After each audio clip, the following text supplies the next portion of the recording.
ਨਾਸਤ੍ਰੇਦਮਸ 16ਵੀਂ ਸਦੀ ਦਾ ਫਰਾਂਸ ਦਾ ਇੱਕ ਨਬੀ ਸੀ।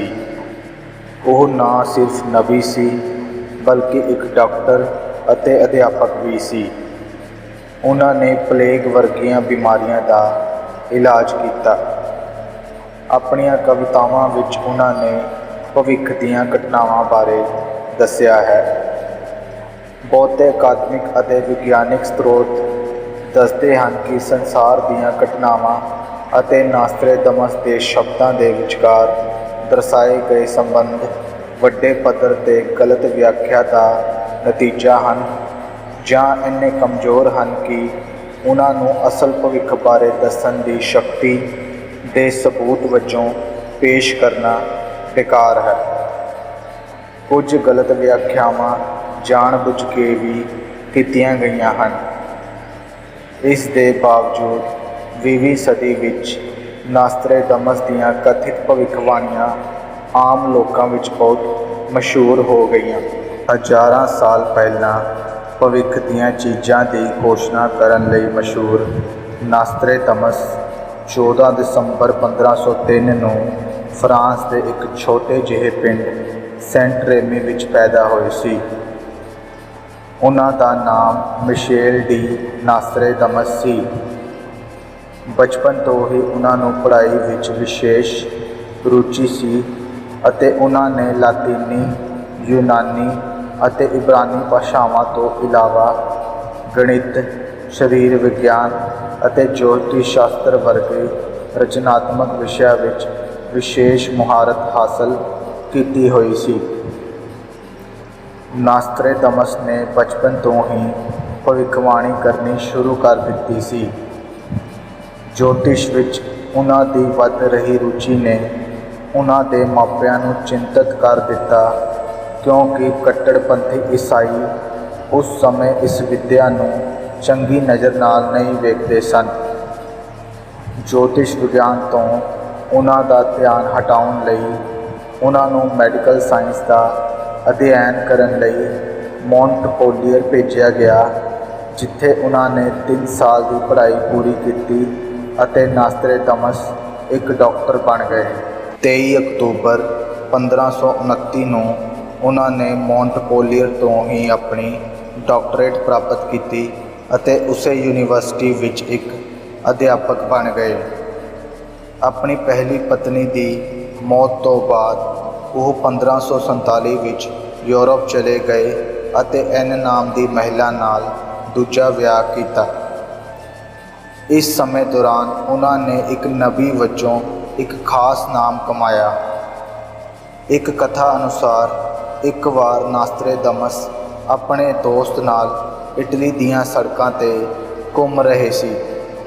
ਉਹਨਾਂ ਨੇ ਭੀੜ ਵਿੱਚ ਇੱਕ ਨੌਜਵਾਨ ਨੂੰ ਵੇਖਿਆ ਅਤੇ ਜਦੋਂ ਉਹ ਨੌਜਵਾਨ ਨੇੜੇ ਆਇਆ ਤਾਂ ਉਹਨਾਂ ਨੇ ਉਸ ਨੂੰ ਨਮਸਕਾਰ ਕੀਤਾ। ਦੋਸਤ ਨੇ ਹੈਰਾਨ ਹੋ ਕੇ ਇਸ ਦਾ ਕਾਰਨ ਪੁੱਛਿਆ। ਉਹਨਾਂ ਨੇ ਕਿਹਾ ਕਿ ਇਹ ਵਿਅਕਤੀ ਅੱਗੇ ਚੱਲ ਕੇ ਪੋਪ ਦੇ ਆਸਣ ਨੂੰ ਗ੍ਰਹਿਣ ਕਰੇਗਾ। ਦੰਤ ਕਥਾ ਦੇ ਅਨੁਸਾਰ ਉਹ ਵਿਅਕਤੀ ਅਸਲ ਵਿੱਚ ਫੇਲਿਸ ਪੈਰੀਤੀ ਸੀ, ਜੋ 1585 ਵਿੱਚ ਪੋਪ ਚੁਣਿਆ ਗਿਆ ਸੀ। ਨਾਸਤ੍ਰੇਦਮਸ ਬਾਰੇ ਅਜਿਹੀਆਂ ਬਹੁਤ ਸਾਰੀਆਂ ਕਹਾਣੀਆਂ ਹਨ, ਪਰ ਉਹਨਾਂ ਵਿੱਚੋਂ ਕਿਸੇ ਲਈ ਕੋਈ ਸਬੂਤ ਨਹੀਂ ਹੈ। ਨਾਸਤ੍ਰੇਦਮਸ ਦੀ ਭਵਿੱਖਬਾਣੀ ਦੀ ਪ੍ਰਸਿੱਧੀ ਸੁਣਦਿਆਂ ਫਰਾਂਸ ਦੀ ਮਹਾਰਾਣੀ ਕੈਥਰੀਨ ਨੇ ਆਪਣੇ ਬੱਚਿਆਂ ਦਾ ਭਵਿੱਖ ਜਾਣਨ ਦੀ ਇੱਛਾ ਜ਼ਾਹਰ ਕੀਤੀ। ਨਾਸਤ੍ਰੇਦਮਸ ਜਾਣਦਾ ਸੀ ਕਿ ਮਹਾਰਾਣੀ ਦੇ ਦੋਵੇਂ ਬੱਚੇ ਛੋਟੀ ਉਮਰ ਵਿੱਚ ਹੀ ਪੂਰੇ ਹੋ ਜਾਣਗੇ, ਪਰ ਸੱਚ ਦੱਸਣ ਦੀ ਹਿੰਮਤ ਨਹੀਂ ਕਰ ਸਕੇ ਅਤੇ ਪ੍ਰਤੀਕ ਛੰਦਾਂ ਵਿੱਚ ਆਪਣੀ ਗੱਲ ਪੇਸ਼ ਕੀਤੀ। ਇਸ ਤਰ੍ਹਾਂ ਉਸਨੇ ਆਪਣੀਆਂ ਗੱਲਾਂ ਵੀ ਕਹੀਆਂ ਅਤੇ ਮਹਾਰਾਣੀ ਦੇ ਮਨ ਨੂੰ ਕੋਈ ਸੱਟ ਵੀ ਨਹੀਂ ਲੱਗੀ। ਉਸ ਸਮੇਂ ਤੋਂ ਨਾਸਤ੍ਰੇਦਮਸ ਨੇ ਫੈਸਲਾ ਕੀਤਾ ਕਿ ਉਹ ਆਪਣੀਆਂ ਭਵਿੱਖਬਾਣੀਆਂ ਨੂੰ ਉਸੇ ਤਰ੍ਹਾਂ ਜ਼ਾਹਰ ਕਰਨਗੇ। 1550 ਤੋਂ ਬਾਅਦ ਨਾਸਤ੍ਰੇਦਮਸ ਨੇ ਡਾਕਟਰੀ ਦਾ ਪੇਸ਼ਾ ਛੱਡ ਦਿੱਤਾ ਅਤੇ ਆਪਣਾ ਧਿਆਨ ਜੋਤਿਸ਼ ਦੇ ਅਭਿਆਸ 'ਤੇ ਕੇਂਦਰਿਤ ਕੀਤਾ। ਉਸੇ ਸਾਲ ਤੋਂ ਉਸਨੇ ਆਪਣਾ ਸਾਲਾਨਾ ਪੰਚਾਂਗ ਵੀ ਕੱਢਣਾ ਆਰੰਭ ਕਰ ਦਿੱਤਾ। ਗ੍ਰਹਿਆਂ ਦੀਆਂ ਸਥਿਤੀਆਂ, ਮੌਸਮ ਅਤੇ ਫਸਲਾਂ ਆਦਿ ਬਾਰੇ ਭਵਿੱਖਬਾਣੀ ਹੁੰਦੀ ਸੀ।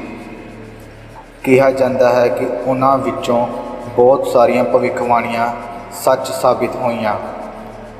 ਜੋਤਿਸ਼ ਸ਼ਾਸਤਰ ਦੇ ਨਾਲ ਉਹ ਜਾਦੂ ਨਾਲ ਸੰਬੰਧਿਤ ਕਿਤਾਬਾਂ ਵਿੱਚ ਕਾਫੀ ਸਮੇਂ ਡੁੱਬੇ ਰਹਿੰਦੇ ਸੀ। ਨਾਸਤਰੇਦਮਸ ਨੇ ਭਵਿੱਖਬਾਣੀਆਂ ਨਾਲ ਸੰਬੰਧਿਤ ਆਪਣੀ ਪਹਿਲੀ ਕਿਤਾਬ ਸੈਂਚੁਰੀ ਦਾ ਪਹਿਲਾ ਭਾਗ 1555 ਵਿੱਚ ਪੂਰਾ ਕੀਤਾ।